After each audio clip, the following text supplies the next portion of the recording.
Hello, and welcome to the last video in this series.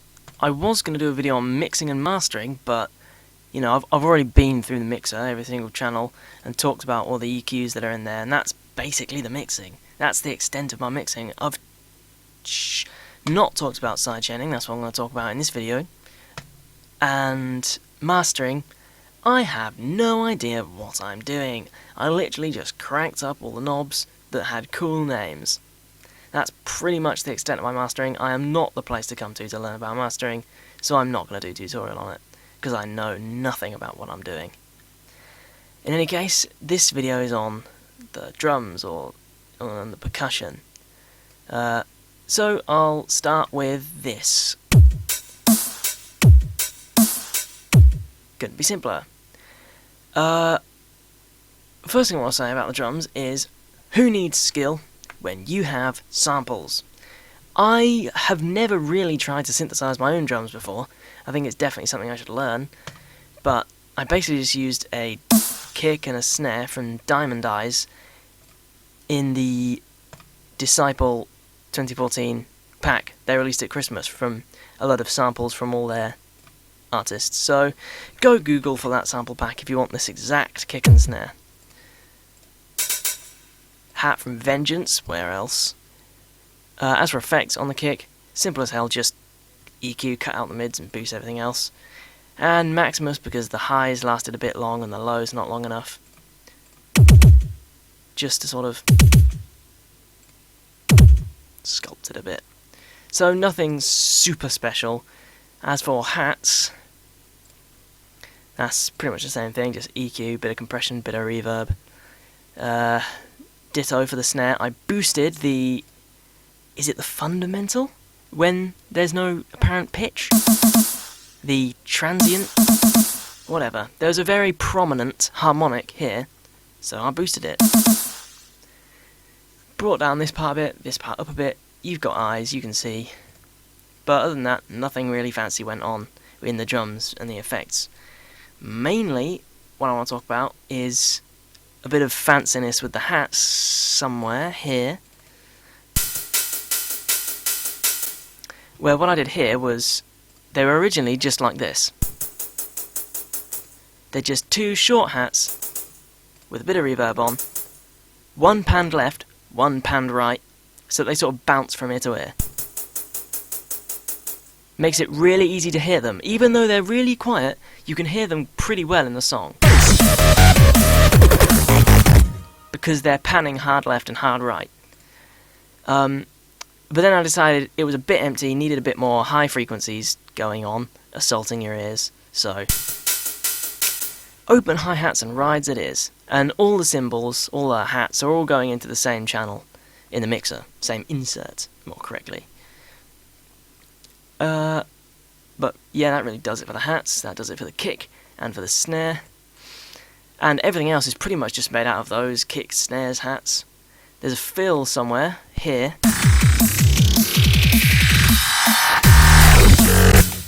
But that's just made out of kicks and snares, so I don't really need to talk about that. Except for, I guess, there's a copy of the kick, which is just shorter, which I'll find where I use that. I think I used it here. Yeah, I literally just went kick, dragged it to its own channel, right click, edit, cut off all the silence at the end, drag it back in, and turn up, fade out to make it really short. And I did that here somewhere to get a short kick. And to get the roll, just did this with the velocity and the piano roll. Super simple stuff. So, other than that, other than the kick, the snare, the fills, the hats, the kick rolls, is the sidechaining. And my sidechaining is a bit sort of hacky, I guess. I do it directly by basically having two send channels here. SC, short for sidechain, and to be SC, which is short for to be sidechained. And I route the kick and the snare both into this sidechain channel. And everything else that I want to be sidechained into this to be sidechain channel. and I use a peak controller. Now, peak controller is fairly self-explanatory, the controls, so I don't really need to talk through all the settings here. But what peak controller does is it takes the amplitude of the input and sort of uses it as a sort of controller output.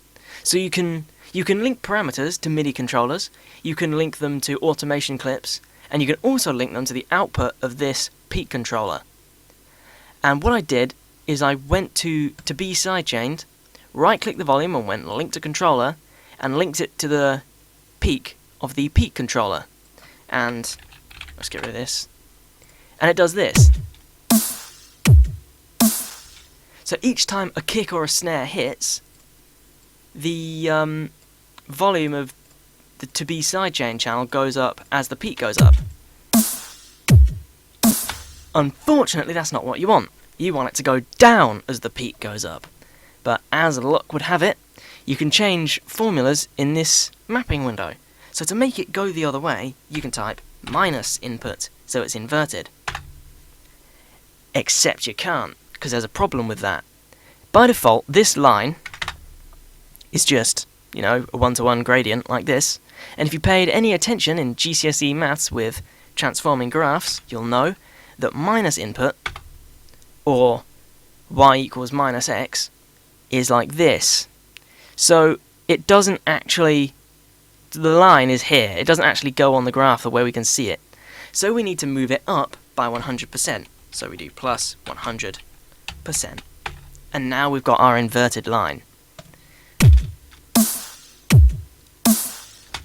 So it goes backwards now, but there's another problem, and that's that when the kick hits, this returns at rest back to all the way at the top, and we don't want it to. We want it to return at 80% here.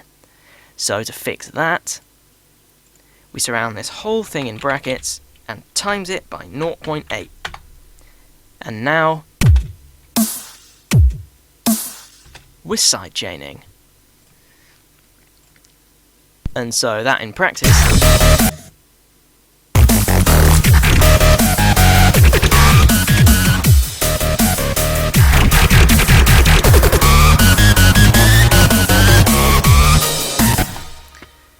is fairly subtle, but it's necessary. The very first thing I do every time I load up a project nowadays is go straight to sidechained, to be sidechained. Route to this channel, route to this track,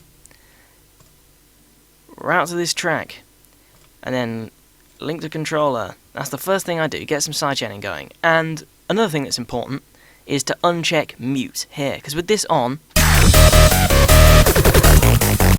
it's still sidechaining, but you can't hear the input to the peak controller. So you turn mute off, and it lets audio through as well as data. And that does it for the drums, and for the mixing, and for the mastering, and indeed for this tutorial series. I hope you learnt something, I hope it wasn't horribly boring, and hopefully there'll be much more, much better tutorial series in the future. But until then, I can't think of any catchy sign-off.